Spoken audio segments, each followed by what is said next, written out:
Ladies and gentlemen, boys and girls, Low Budget Productions now presents Rockstar. Hey Rockstar.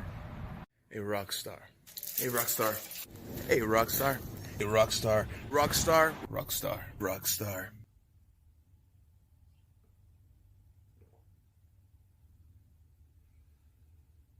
Rockstar.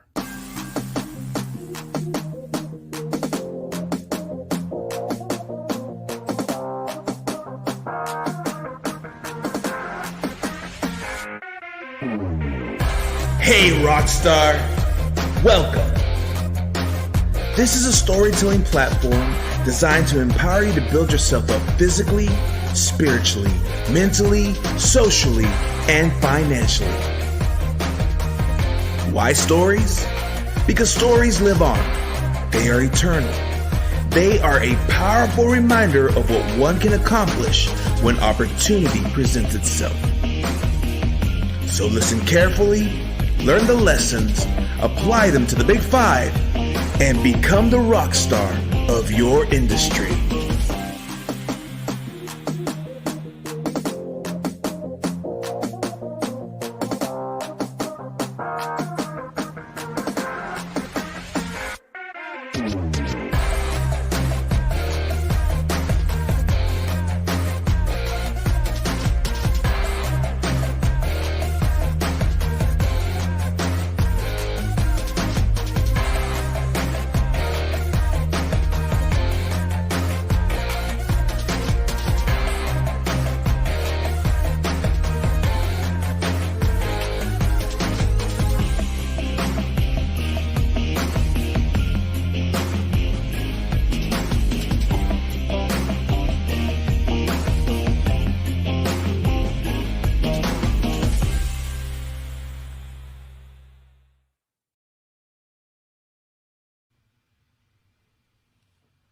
Hey Rockstar, how's it going today? Welcome back, y'all. It's a great day here in Nashville, Tennessee. The sun came out. It's hard to imagine. Just last week or 2 weeks ago, we were battling in snowpocalypse and ice, and most of us were stuck at home. And all we had was our internet friends to keep us sane during these fun times. But y'all, thank you. This is episode 22. Man, 3 more episodes and we will be at the halfway mark. I wanted to do a full 1 episode a week every year. Of course, Thanksgiving was the only day we didn't do one, but that's okay. You guys are here. If this is your first time, welcome to Hey Rockstar. It's a storytelling platform, a place where we share powerful stories. To help you, inspire you to grow physically, spiritually, mentally, socially, and financially.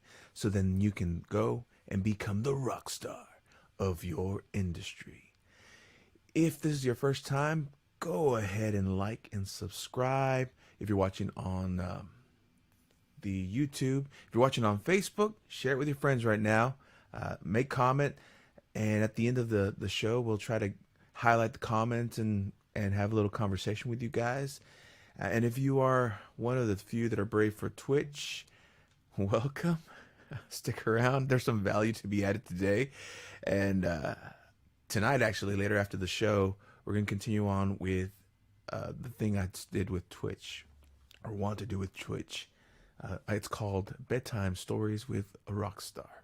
But anyway, this is episode 22.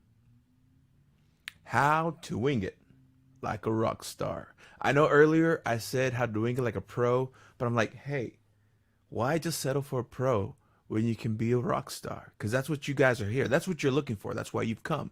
Because you're looking for ways to add value to your life so that you can then double, triple, multiply by 10 times your value to become not just someone who outstands, but become the rock star of your industry. Shout out to everyone who's watching in Texas, everyone who's watching here in Tennessee, and actually there's a few people in Mexico who are watching. Saludos desde este lado del charquito, conocido del Río Grande. Mucho amor, muchas bendiciones y saludos para mis padres que también están viendo este show. Aquí estamos una vez más para hacer ruido, para traer valor a mi prójimo y para que todos puedan ser el rockstar. That's how you say rockstar in Spanish. El rockstar, el rockero de tu industria. All right, let's go on. Oh, yeah, gotta pull up this buddy here. Boom, it's Miguel. He is back. He is crazy. And yeah, I'm glad that I had him around to keep me sane. Of course, Miguel likes to get a little crazy. Thankfully, I had a dancing Jesus here to keep us holy. He even shared his chips with us. He shared the Lord's chips with us. Anyway, today we're going to talk about how to wing it like a rock star. Get the notes out, because if we don't go with notes, we will totally go off topic, because I like to share different things. Have you guys ever been put on the spot? Have you ever found yourself in a situation where the professional or the person who was meant to do something either didn't, or the original plan didn't go through, and you had to figure out something? Now, for some people, that's a high stress moment. Some people, it's a time to freak out. But it's actually, honestly, in my opinion, it's a time to see what you're made of. It's a time to see that you've been putting all these lessons and value into plan. Lesson 1 to, or episode 1 through 21, there's a lot of value that you can draw from, not just from my stories, but from my Rockstar friend stories, so that you can then, when you find yourself in these moments, you can shine, baby, shine. It's time for you to shine. However, I do know that not everyone likes it. I don't really like it, but some really good things have been birthed from moments where I've had to wing it. One of my favorite quotes from, I think the author is Amanda. Her name just eluded me. Um, but in her book, The Art of Asking, I think it's called The Art of Asking, by Amanda. That's gonna drive me nuts. I should have brought the book out. But anyway, she said something in her book, and I'm probably misquoting it here, but that's okay. You'll at least get the gist. And I kind of wrote in the commentary and the description to the story. She said, the difference between amateurs and professionals when it comes to business or practice, amateurs try their hardest to make it look like they're not winging it. However, the professionals, we know we're winging it. So, Rockstar, there's going to be a time when you need to learn, where you're going to have to, or there's going to be a time when you will have to wing it. And hopefully you'll draw lessons and value from today's talk to help you through it. I remember back in junior college,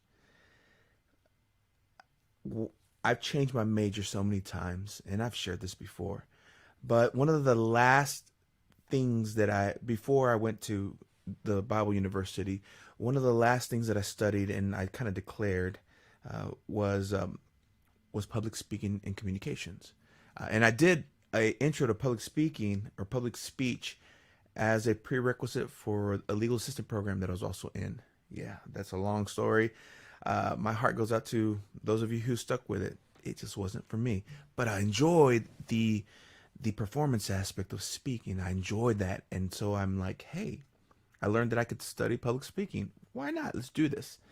And because communication and performance and speaking in general was easy for me, came easy for me, I thought it was going to be just an easy degree to get.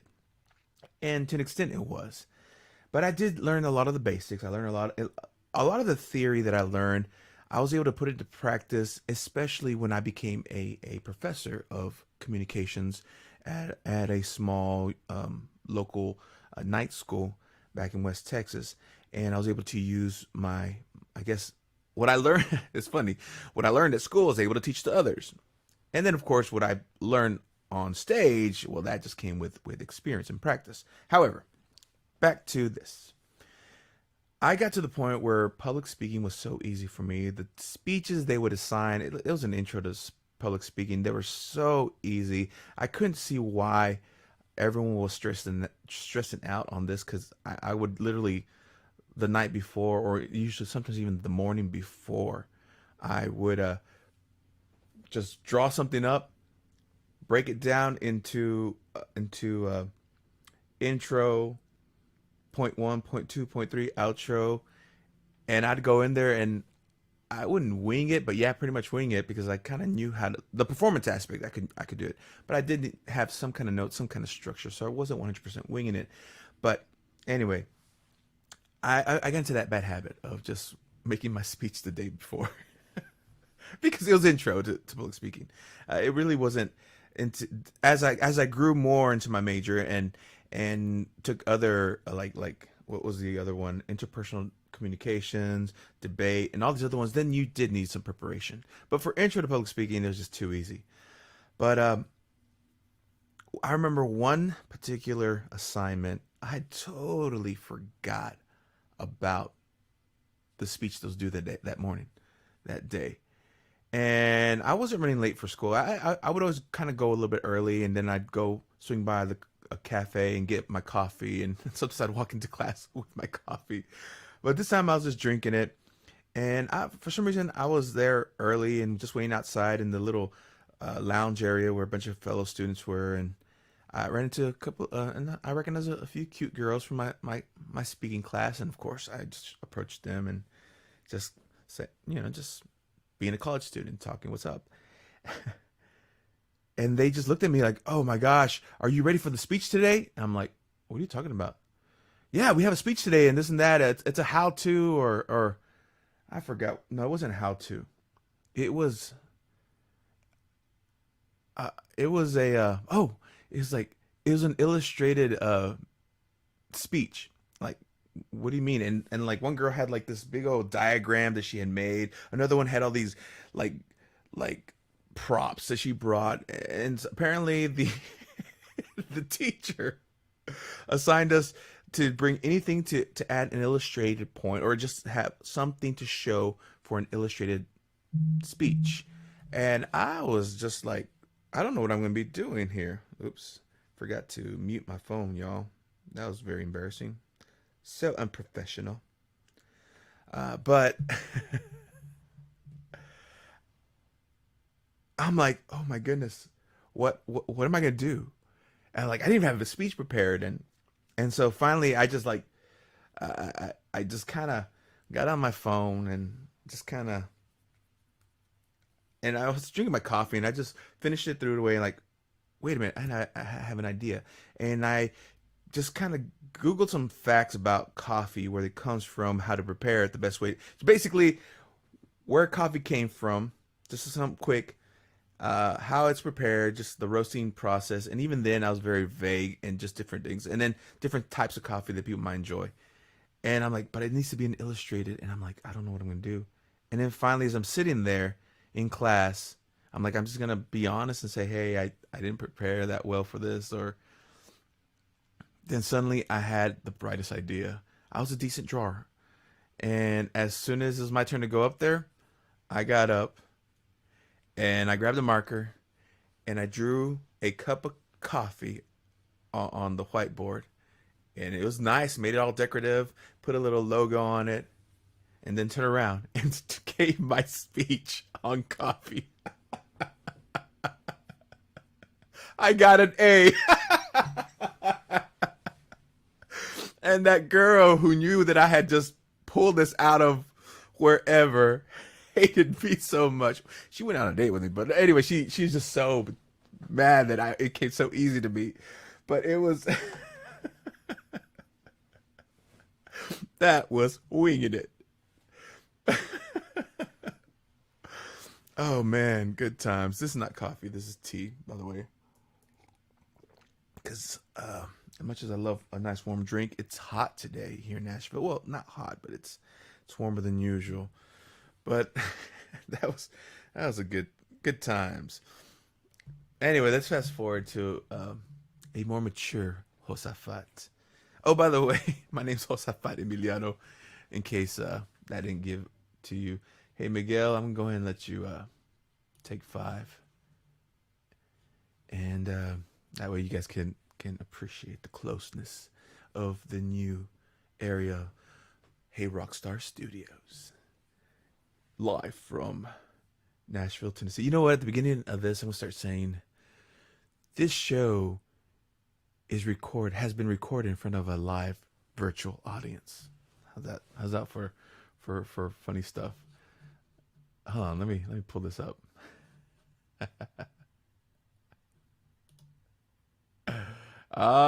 Greg Ferguson. Gregory. I guess this was to for earlier. But welcome to you. Welcome to your family. Oh man, I got some other fun speeches or some other fun stories. All right, so let's fast forward. Um, and I am now outside of college. I have just finished university. I went back to my town. Actually, no. Fast forward a little bit more, and I'm at a point where I just decide to sell a lot of things, get rid of a lot of things, and go on a not a hiatus, but I decided to do some mission work and just devote my life to mission. And I did one whole year in Mexico. Anyway, I'm in there. I'm traveling. I'm having a great experience, learning a lot and helping a lot of people. And during this time, I just felt to start promoting a discipleship. Now, back in that time, discipleships were pretty big deal, and I thought it was the greatest idea ever. I mean, some people like they thought I was poking fun of it. Like, no, you don't. You totally misunderstand. I applaud these people because they somehow convinced you to pay money to come work for them and get credit because it wasn't even like a school affiliate or anything. But anyway, it was all about the experience, right? You pay for the experience to get to work. And so anyway, there was some events and things that were happening that summer in Mexico, and I wanted to bring a discipleship team. So I promoted something on through my connections through MySpace because that's what we had back then. And I got a good ragtag group of people who who said, "Hey, I'll take the summer off and I'll go and I'll work with you guys and I'll enjoy I'll give of my time this summer." And there was a team of, let's see, one, two, three, four, and my sister, five plus myself. There was six of us, a little motley crew. And I remember my dad's church let us borrow a big brown Bertha, an old faithful brown church van. Man, that van had gone through a lot, but gassed it up, got the crew, and we were in Mexico. Now, something you need to know about my older sister and me. I love her, but we are very very opposite. Of course, she's changed so much now, and she has come. Anyway, there's things where she's actually more like me, but just to say how opposite we are. Is I was the guy who was just a risk taker, and she would count the costs before making her move. I was the one who would just kind of go in blindly, and she's the one who needed to sit down and kind of itinerate the goal. I'm the one who's like, we'll figure out where the money's going to come from, and she just wanted to make sure she had the right money. But anyways, it was a good balance. But in this particular time, we have a group. We got the whole team. Even at that, I didn't know how everyone's gonna get there because some people couldn't make it whenever she came down. She had come down earlier, and we went to a conference in deeper in Mexico with some mutual friends. And then she came back, or we came back, and then that's when the rest of the crew took a bus to meet up with us, and there we go, our little discipleship team. We went down south. So as we were driving to Cuauhtemoc, where I had already made plans with a certain pastor that we were going to be working with their church in a lot of events, as we were making our way up the mountains and these just enjoying the scenery, my sister, bless her heart, just kind of sat up and kind of leaned forward, and she's like, "So Josa, what are we gonna do?" She goes, "Okay, so where are we going?" And like, "Well, we're going to this city." She goes, "Cool. where are we staying? And I looked at her like, I don't know. She's like, well, what are we going to eat? How are we going to eat? I looked at her like, I don't know. She goes, well, what are we going to do when we get there? And I look, I don't know. Then where are we going? Because I said we're going to go, and they're waiting for us. And when we get there, we get there. We'll see. We'll play it when we figure it. We'll figure it out once we get there. Okay. No, okay. I'm gonna share this little quick pause, but I'm gonna just share this in the mission field, working with several missionaries. My mentor and his superiors, they were once talking how a lot of certain missionaries who've been in the field for a long time, they were known by certain phrases that they tend to use all the time. For example, his superior, Mr. Draco, whenever was a question was asked or something happened or some obstacle happened or some need arose, he would stop and think, and his coin phrase was, "There's got to be some way to do it." He just got, and that would get the ball rolling and ideas and such and going. And it's funny, and he'd make fun because my mentor, he had such a strong network. He met so many people. He knew people from all walks of life, that whenever a problem or a challenge would appear, his main coin phrase was, I know somebody, because of his network, and he could always connect. He could always reach out to this person to help meet this need, and it was awesome. Well, I eventually got my coin phrase too, because being the risk taker that I am, and whenever a problem or a challenge arose, or something was assigned to me, I would stop and look. And what I can appreciate about my mentor is whenever he would assign something to me, he never really told me how he expected it to be done, because his goal was, I want to allow creativity. I want to allow you to be able to figure things out. It doesn't matter how you get it done, just get this done. Of course, now there are certain things that you have to do a certain way, but there was other ways that allowed flexibility and creativity, whatever. So my main coin phrase became, there's something crazy I'm going to try. People were like, uh-oh. And either went good. Actually, I can't think anything that went bad that we didn't fix or became a valuable life lesson. But my coin phrase in the field became, there's something crazy I'm going to try. Anyway, back to this time. We show up, and the beautiful thing is, because we showed up willing and able and just flexible. Whatever the need was, we stepped up to the occasion. When they wanted us to go to the mountains to serve the indigenous people, we went. Even though it was raining, if we saw those dishes needed to wash, we would wash, or cleaning or whatever. We were just there to serve. And there was a time when we actually helped with a kids program that was done in a theater, and my team stepped up to help fix everything, to direct crowds, to help with the kids. It was just it was great seeing the team just kind of be flexible and adaptable and learn a lot of things and try different abilities. When it came time to where do we sleep, we slept in different houses, and everyone, like a troop, they would just adapt and go where we needed to go and stay where we needed to stay. And we would always pitch in and make sure there was plenty of food for everyone. We'd take turns cooking, even though one time, I'm not sure if you guys remember this, but one of the girls said, "I want to cook breakfast for you guys." I'm like, okay. And we didn't know how she wound up, but she made green eggs for us. We don't know how she did that, but the food was different color. Thankfully, it didn't taste bad and no one got sick. But you know what? She stepped up. She was adaptable. She winged it. We didn't let her wing the breakfast again. But anyway, it was just a great time to see them just adapt themselves to the need and draw from within their talents, their abilities, and even try new things. So that was a great moment of winging it. Oh my gosh, I don't know why I put that story in there, but I'm gonna throw it in there. So fast forward more. Right before I went to SMR, but after this moment, a evangelist friend of mine, Abraham Perez, asked me to be his salmista. Basically, I was to play keyboards for him as he traveled through Europe to preach and speak at different areas. But he took a group of several minister kids. So almost everyone on this team was a son or daughter of a pastor. And so I adapted really well with them because I know that lifestyle. I know what they've gone through. And it was just a great bond, great friendship. But anyway, we were in Spain. We were in Escorial, north of Spain. And we had gone to some event, like a youth conference or something. There's a good group. I was adaptable, made a lot of friends, and it was a great time.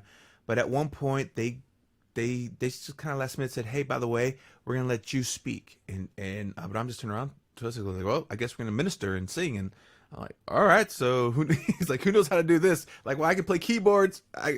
Someone can play piano, or I play piano. Someone can play guitar, drums, and we went at it. It was cool because we had Abner was a drummer. I think Ismael was a guitarist, and Gerson Che was the main lead singer.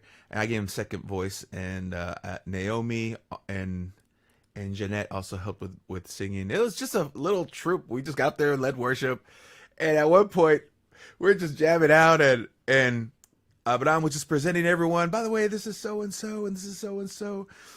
And I gotta tell you this about my piano playing skills. Growing up, well, first of all, as my song, My Life as a Piano shares, my dad taught me how to basically learn how to play piano and learn how to play and find the basics. And I've developed my skills since then. But I also had another mentor who taught me, especially when it came to playing in church and how to be a part of playing in or how to play in a team. He gave me some of the best advice. He's like, everyone tries to play when the singing is going, or everyone tries to play at the same time. He's like, if you could learn to wait and fill in the gaps, you would become a more versatile musician. And so that became my discipline. When we were playing, everyone like singing, and it was in between the key change or during the pauses between vocals or after the guitar has strummed, there's like a little open air, and I just a simple 2-note walk up or just a little extra sustained sound or something just helped to fill the whole song, and it made me appear like a more a gifted pianist.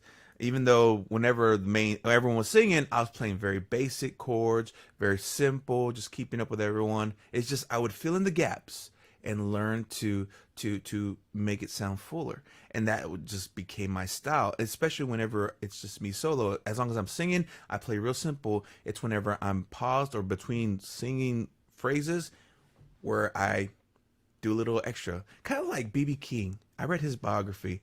He said either he sang or Lucille sang, but to him that was his voice too. He never really did them both did it both like a lot, or how would I say? He never complicated the two. It was either one was stronger, either he was singing or he was playing, and so I kind of like and appreciate that style. Anyway, I say all that because in this, I'm like just trying to keep up with everyone because they're playing songs I don't really know, but thankfully I adapted, or I've learned how to play by ear, so I can kind of follow by the basic chords. And then when they're doing the intros and they came to me, I knew at least maybe one or two blue notes, the blues.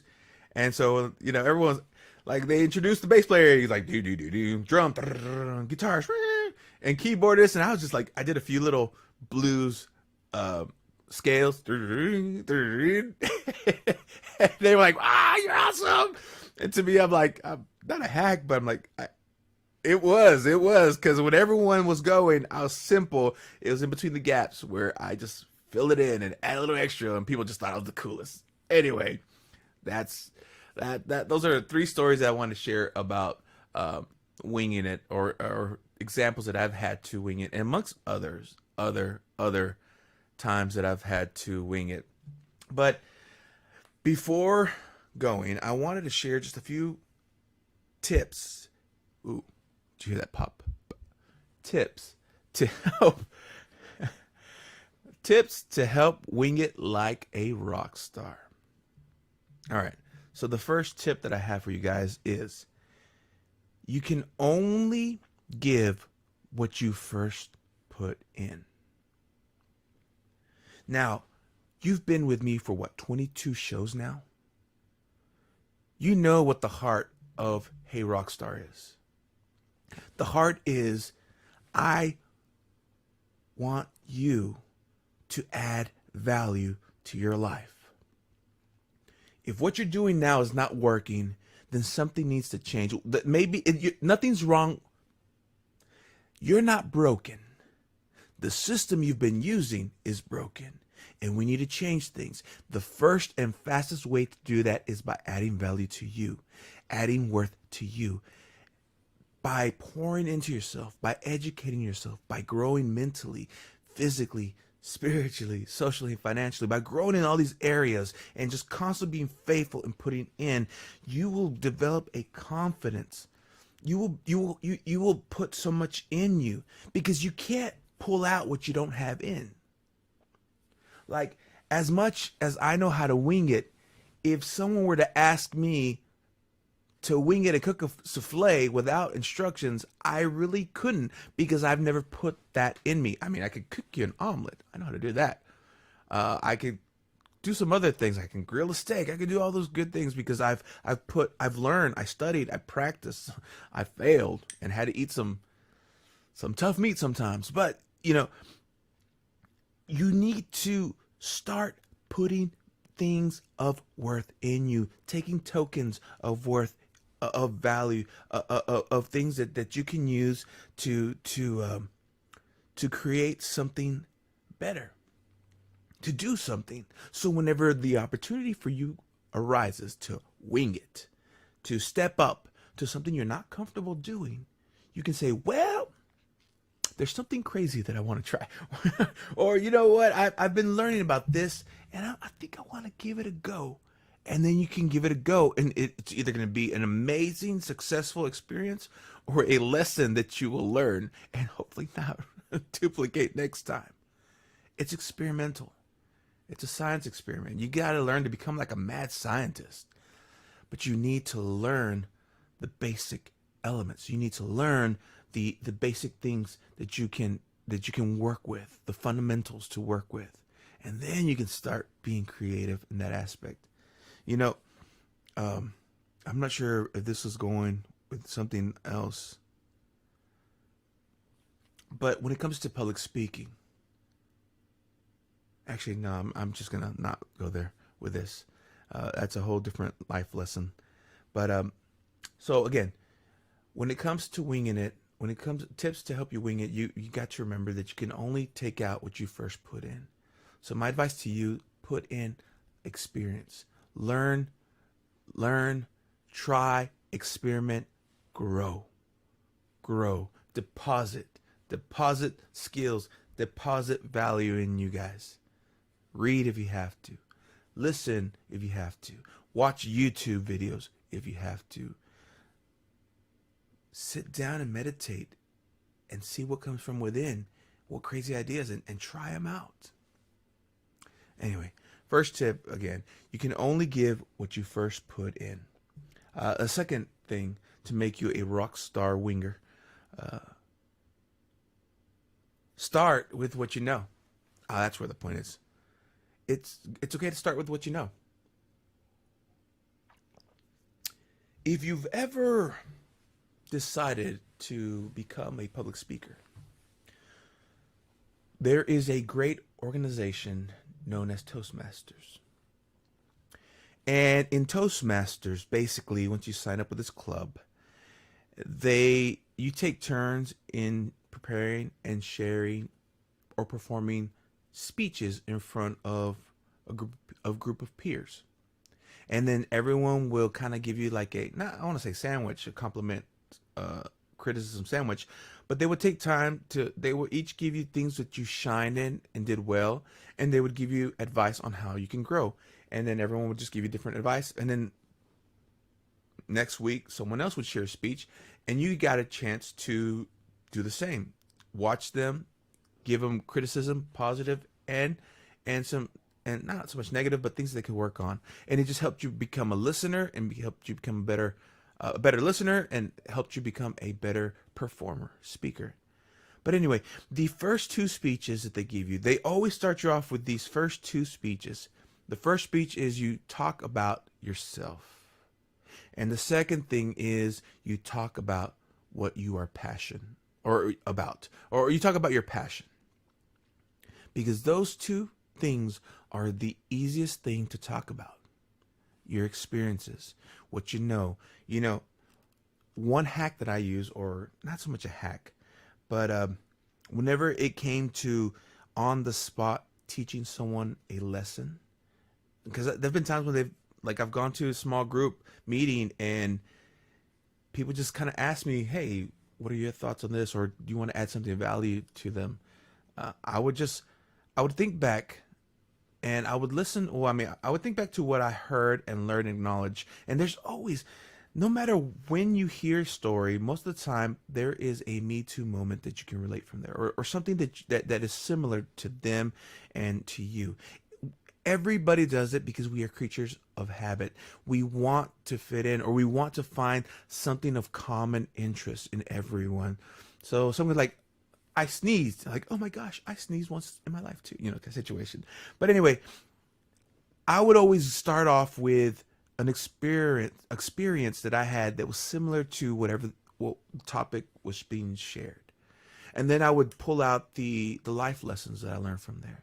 And from that point, I was able to then share. And it's not just about talking about myself, like, oh, I could talk about myself all day because I'm so awesome. Because my name is Josafat Asombroso Emiliano, or Josafat El Guapo Asombroso Emiliano. No, it was more about, I do pull things for myself because I've learned from myself. I've learned lessons. Man, have I learned lessons. But once I've learned and been able to apply the lessons, then I can share those lessons with others, because that's what becomes, that's the value point. That's what people want and need. That's the takeaway. And you can say, yes, I messed up, but here's the lesson learned. Well, there's a well-known phrase. I want to say it's in the Bible, but I don't think it is, but it sounds biblical. The phrase is, the fool learns from experience, but the wise learn from the fool's experience. And with that, you got to clink on the table too. The fool, let me repeat that. The fool learns from experience, but the wise learns from the fool's experience. And when you come from that humility, from that honestness, people can appreciate the value you bring. And they probably won't even realize it. You just pull that out of the hat. Because it's not just to pull to entertain. You're not just winging to entertain. You're winging it because there's something greater you want to accomplish. And that's usually bring value, or bring an answer, or just help someone have a better day or experience. Anyway, tip number 3 to help you wing it like a rock star. This is going to be hard, actually, for a lot of you. But once you do it, then you become the best winger out there. The best person to wing it. The rock star of all wingers. If that's even a right word or phrase. But tip number 3, check your ego at the door. A lot of the times why people don't want to take a chance, or attempt something new, or stand up in front and do something they've never done or haven't prepared for, the reason why a lot of people are don't want to try that, don't want to wing it, is because they're scared that they are going to make a fool of themselves, that they're going to flop and be embarrassed, and they think that's the end of the road. There's no more. If I ruin my chance here, my life is over. And that is a bunch of bull. I mean, especially, you know, I'm a big advocate for the ultimate do-over.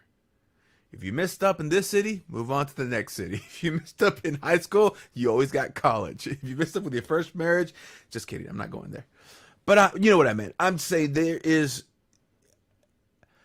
our egos are the number one killer of chance, of risk, of success sometimes. Because we'd rather be comfortable in in little than uncomfortable and in the wealth or abundance. Because and I think the reason why is because we don't know. We never been there. We never tasted this. And so maybe we will like it, maybe we won't like it. But do you rather be the person who at least tried it? Or do you rather be the person who never tried it and just assumes that he's not going to like it? You see, I'm very, very annoyed with people who are so limited in their sight that way. When they said, "Oh no, I'm not gonna like it," guys, just know I'm not gonna like it because this is that. I only do top brand food. I will never dare eat anything that is made from whatever. I don't know. I'm not gonna get into that. Obviously, I have no problem eating with the wealthy and eating with the lowly. If you put your heart into it, I will enjoy it. And even if I don't enjoy it, I will still thank you. I'll be thankful for it. I will be thankful for the nourishment that I hopefully get out of it. But there's a good chance I probably won't try that again. But anyway, yes. Please, please, you need to check your ego. You need to be willing to appear as a fool. You need to be willing to make a donkey of yourself, to try something that could possibly work. But you won't know unless you try it. So check your ego at the door. It's not about you, because in the end, who cares how foolish you look if you help save a life, if you help encourage someone else, if you help someone, just see something differently. Ooh, we got a Twitch comment right here. Yeah. On the side note, you want to know how I learned how to swim? ¿Quieres saber cómo aprendí a nadar?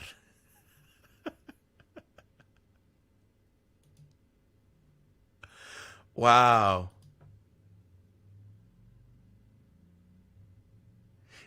You know what? And I got mad props for this gentleman, Spectral Bonsai. I remember when I first met him, we went to this party, and he knew how to play guitar, and he does a pretty good job. And this person, the party we went to, they had a left-handed guitar. And he sat there, he turned it around, and he figured it out in his head and thought for a little bit. He was just analyzing. And you could see like he was reprogramming things. And then he just started playing with the other hand. And I'm like, "Are you ambidextrous?" And he's like, "No." Well, I'm not sure if he is, but I thought that. But he's like, "I just figured it out, you know. I thought how I would play this way and check that out, and it was beautiful, beautiful sound." But my dad, whenever we grow up, we'd go to our idea of vacation was either going south, way south to Mexico, or sometimes we would go and get an RV and we'd travel to a lot of areas because my dad would go to conferences and conventions and such, but he'd always stay at like RV parks by a lake or by a swimming pool. Because I remember we even had land in Florida that we would go and we would park our RV and just had fun there. But I remember learning how to swim, and the deal is his mom. Sorry, I'm so far away from the mic. The deal is, I heard that my grandma was a tremendous swimmer. She could swim all day, or she learned to swim before she learned how to walk, kind of situation. But and my dad was a real good swimmer.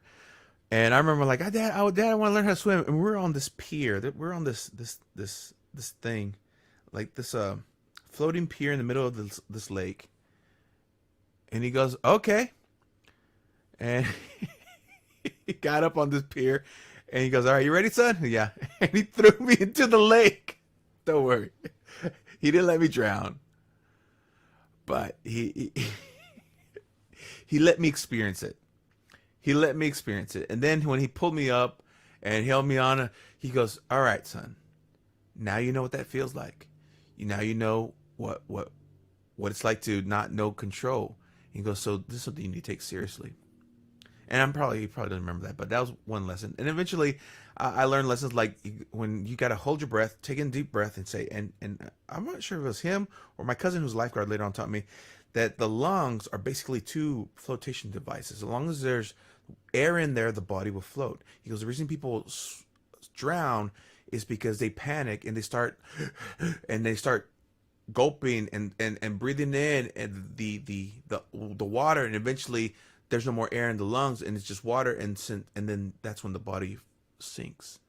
But as long as there's air in the lungs, as long as you can just be peace, take a deep breath, your body will float back up. And that was a good lesson that I learned. Anyway, winging it. Back to tips on how to wing it. Check your ego at the door. Tip number 4. Oh, here's a fun one. Make a habit of trying out new things.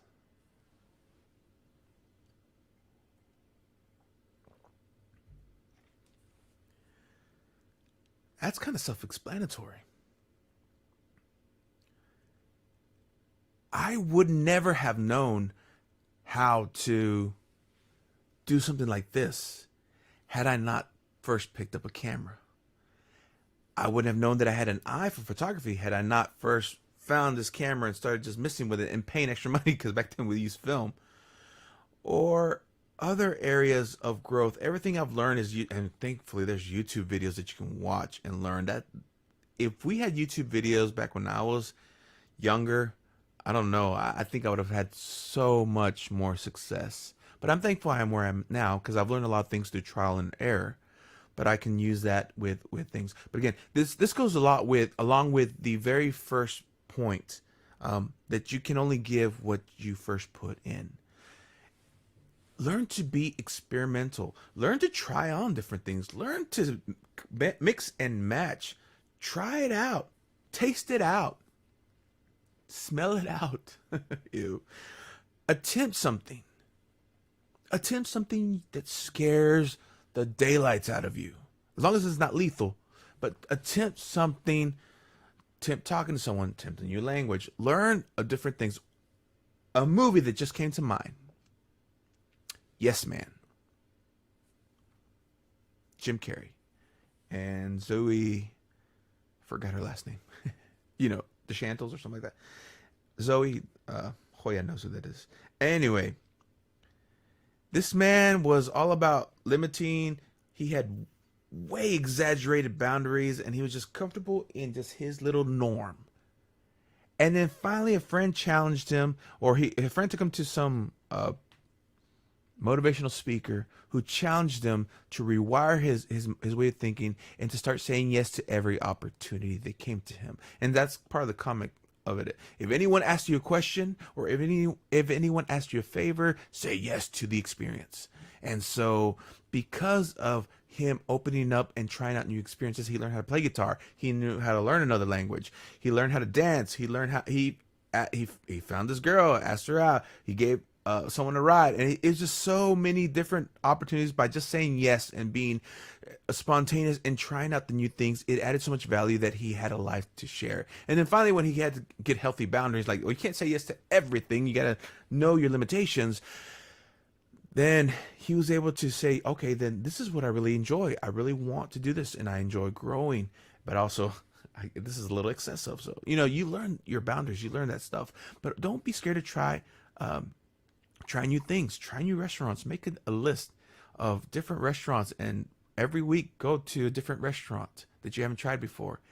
Take a friend with you, and if you don't like it, all right, cool, scratch it off the list, move on to the next one. You don't have to come back unless you just really it was terrible and you just got to bring a friend, like, you won't believe how terrible it was. But some people actually become famous for stuff like that. Anyway, don't be scared, or make a habit of trying out new things. Now, don't overexert yourself. Maybe start with weekly. This week, I'm going to try doing this different, or doing this new. All right. But anyway, moving on to the next tip, the 5th tip that I have for you guys. And this is the last one I have. And it kind of goes with the first one. Make a habit of doing things a different way. If you have the same route you take to work every day, see if there's a different way to get there.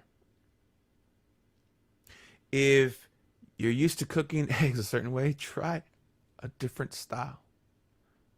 I don't know why I'm bringing eggs up today. Maybe I'm hungry. If someone said that one of the best games that you can play is chess because it's strategic and you're constantly using different minds or different strategies that are, what's the word? You have to use different strategies and methods according to the circumstance that is given to you, the challenge is given to you. You have to learn to be creative and do different things.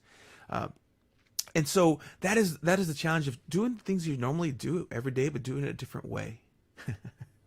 Back in college, they never really gave us assigned seating because it wasn't high school. But people are creatures of habit, and they would always kind of sit in the same spot. Church people too. They sit in the same pew. They sit in the same spot. And I was, and actually, I would do this not just at school, but also do it at church. Um, I would sit in this spot for a while, and then after a while, like maybe 2 weeks in, I would start staying in a totally different area of the room. Church too, I'd sit in a totally different part of the church. And I don't know, something about just changing around and being in different areas. I don't know. I'm the kind of person that I just like to try to just change my view, change my perspective, and it's just the way my mind's working.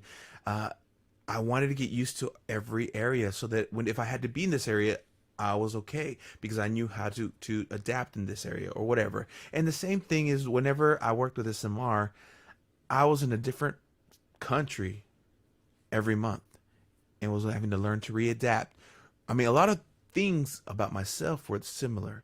A lot of things about my methodology and my habits kind of stay the same because they're part of my quirks, they're part of me and how I succeed.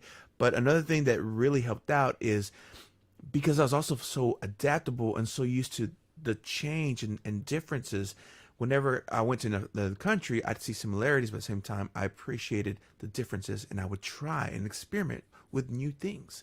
And having such a library of different experiences, whenever you are thrown in to the last minute details and someone asks you, can you do this? You can look at them like, you know what? There's something crazy I want to try. And I'm going to wing it. And you don't have to try to make it look like you're not winging it. Because remember, amateurs, they try their hardest to make it look like they're not winging it.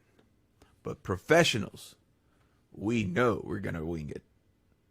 Rockstar, what areas have you learned that you can shine, or maybe not shine? Have you ever winged it and tried something out to see how to work? Did it flop? Did it go good?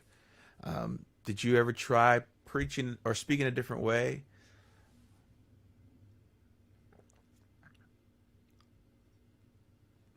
Don't be scared to try it out. Don't let not knowing how to do something stop you from attempting to do something. Now, again, be honest with yourself and check the ego at the door. If you fail, laugh it off, get up. As long as no one was hurt or offended or whatever, then you're good. You learned a lesson. Anyway, that was the show for today. Great show, great talk, and maybe the show was about winging it because it was a last minute show that I winged it.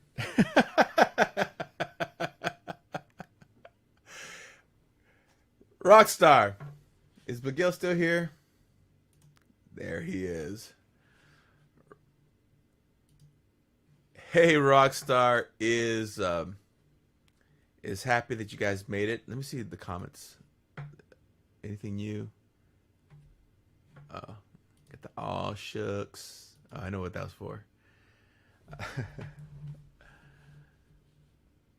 Actually, we're gonna get back to interviewing rock stars, and I'm actually starting to send out emails and trying to book dates for some. I'm trying to be professional now. We can't just wing it anymore. But I need to talk to Mr. Tinker and see if I can get him back, especially now that he's got some good news coming. And I'll probably send him the questionnaire. I got to tell you, with Alex and with Will, we didn't have the questionnaire that I have now, and it was kind of a winged it kind of situation, but they did such a good job, and I knew that I could work with those guys. But anyway, if you guys, thank you all for tuning in today and listening and watching and adding value to yourselves. If I can wing it, you can wing it. But if you are watching on the YouTube, I want to ask you to do the YouTube things. Please subscribe, please follow us, and hit the little reminder button so that you can go through and watch this. If you're rewatching this video, if you're rewatching this, please watch it to the very end, or go back and watch it to the very end. Even if you just put it as a background while you're working on your homework or working out or cooking or something, because that helps the algorithms. But either that, thank you for tuning in. If you're on Facebook, Hey Rockstar is affiliated with Low Budget Productions, as it's spelled right there. It is a place where you will find so much value in different podcasts that will educate you, will entertain you, and will empower you. And if you are a podcaster looking, or you want to become a podcaster, network with us. We would love for you to join our family, and we help each other out. I see now, and if you're on Twitch, what time is it?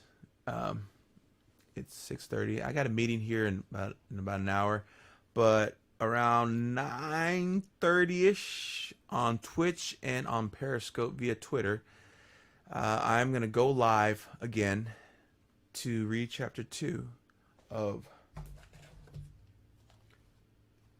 The Great Gatsby. Can you see this? The Great Gatsby. This is what we're reading with Bedtime Stories with Rockstar. Yeah, it's a different, and you know, I encourage people to get their tea ready or their warm milk, or tuck yourselves into bed, and we read a bedtime story. It's just a chance for me to practice my enunciation and pronunciation, and just reading is a good way to do that. But anyway, that's what we got for you guys today. Thank you all for tuning in. This was episode 22, How to Wing It Like a Rock Star. I'm your host, Josafat Emiliano, and my partner in crime is Miguel. And until next time, all the way from Nashville, thank you for letting us into your homes, into your cars, and into your hearts. So until next time, much love and many blessings.